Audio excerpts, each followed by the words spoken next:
మానవ వికాస ఉపాగమాలు. విద్యను ఒక శాస్త్రీయ పద్ధతిలో నేర్చడానికి ఉపయోగపడే వ్యవస్థే పాఠశాల.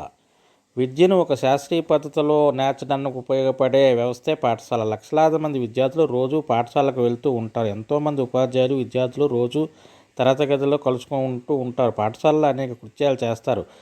పిల్లలు పాఠశాలకు వెళ్ళేది నేర్చుకోవడానికి, ఉపాధ్యాయులు కర్తవ్యం నేర్పించడం అని మనకు తెలుసు. అయితే పిల్లలు పాఠశాలలో ఏం నేర్చుకుంటారో, పాఠశాలలోనే ఎందుకు నేర్చుకోవాలి, ఉపాధ్యాయుడు లేకుండా నేర్చుకోవడం సాధ్యం కాదా మొదలైన ప్రశ్నలకు జవాబులు సులభంగా చెప్పవచ్చు. నేర్చుకోవడం అనేది కేవలం పాఠశాలలోనే జరగదు, ఉపాధ్యాయుడు లేకుండా కూడా నేర్చుకోవచ్చు. పాఠశాలలో కొన్ని విషయాలు నేర్పిస్తే నేర్చుకోవడం నిరంతరంగా జరిగే ఒక ప్రక్రియ. నేర్చుకోవడం అనేది నిరంతరంగా జరిగే ఒక ప్రక్రియ.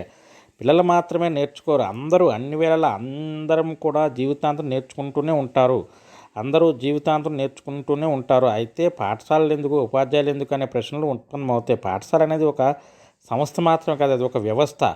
అనేక చారిత్రక అనుభవాల ఫలితం. మానవుని మనుగడకు అది ఒక ప్రాథమిక అవసరం. మానవుడు సంఘజీవిగా ఉండటానికి చారిత్రకంగా మానవుడు ఏర్పరచుకున్న సాంఘిక, రాజకీయ, ఆర్థిక వ్యవస్థలు పునరావృతం జరపడానికి విద్య అవసరం. పాఠశాలల నిర్వహణ సౌలభ్యం రూపొందించిన విభాగమే తరగతి గది. పాఠశాల నిర్వహణ సౌలభ్యం కోసం రూపొందించిన విభాగమే తరగతి గది. పాఠశాల నిర్వహణ సౌలభ్యం కోసం రూపొందించిన విభాగమే తరగతి గది.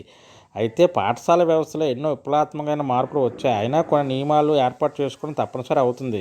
తరగతి గదికి కేంద్ర బిందువు విద్యార్థి. తరగతి గదికి కేంద్ర బిందువు విద్యార్థి. పాఠశాల వ్యవస్థ రూపొందింది విద్యార్థి కోసం. తరగతి గదిలో విధానంలో ఉపాధ్యాయుడు మార్గదర్శకుడు. తరగతి గది విధానంలో ఉపాధ్యాయుడు మార్గదర్శకుడు. తాత్వికుడు స్నేహితుడిలాగా ప్రవర్తించవలసి